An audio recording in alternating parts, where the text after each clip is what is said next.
મહેનતથી કમાવેલી સંપત્તિ હવે તમારા બાળકોને નહીં મળે.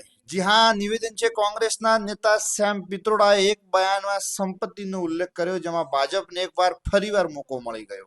નિવેદન સાંભળી નરેન્દ્ર મોદીએ એક સભામાં કોંગ્રેસ ઉપર પ્રહારો કરતા કહ્યું કે કોંગ્રેસની નજર આ દેશના લોકોની કમાણી ઉપર છે, તેમની દુકાનો ઉપર છે અને જમીન ઉપર છે. આ વચ્ચે જ બીજેપી પ્રવક્તા સુધાંશુ ત્રિવેદીએ એક ખુલાસો કર્યો, જેની બાબતમાં આપણે વિચારી પણ ન શકીએ. તેમણે કહ્યું કે ભારતનો સોનો લૂંટવાની સાजिश થઈ રહી છે, આપણે તેનાથી બચવું પડશે. શું કહ્યું સુધાंशु त्रिवेदीએ?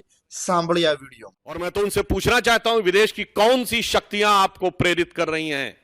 अगर आप ये कहना चाहते हैं तो विदेशों में जो आप उदाहरण देना चाहते हैं उसमें तो 45% तक टैक्स लगता है।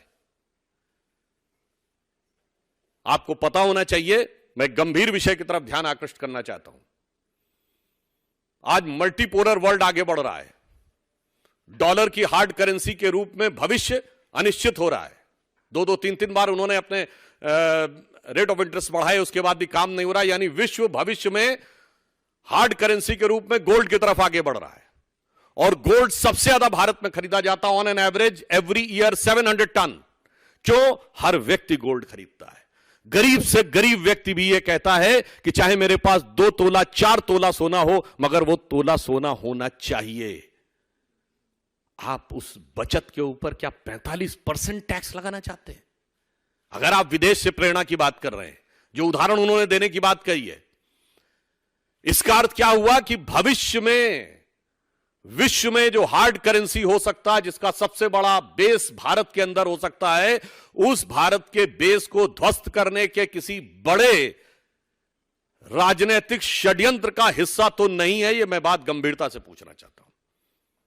और माननीय प्रधानमंत्री जी ने जो बात कही है कि कांग्रेस की लूट जिंदगी के साथ भी और जिंदगी के बाद भी, मैं बताना चाहता हूं कि हमारे यहां यह परंपरा है। हमारे यहां सोना कोई एसेट नहीं है। यह फॉरेन के माइंडसेट से बाहर आइए।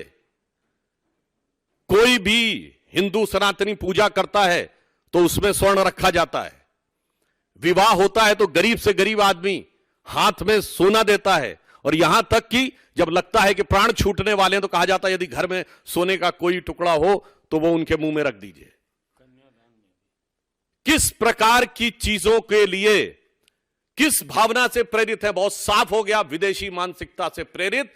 जिसको भारत की विरासत से नफरत है, वो भारतीयों की विरासत पर गिद्ध दृष्टि डालकर बैठे। मगर अपनी पार्टी की विरासत परिवार के बाहर नहीं जानी चाहिए।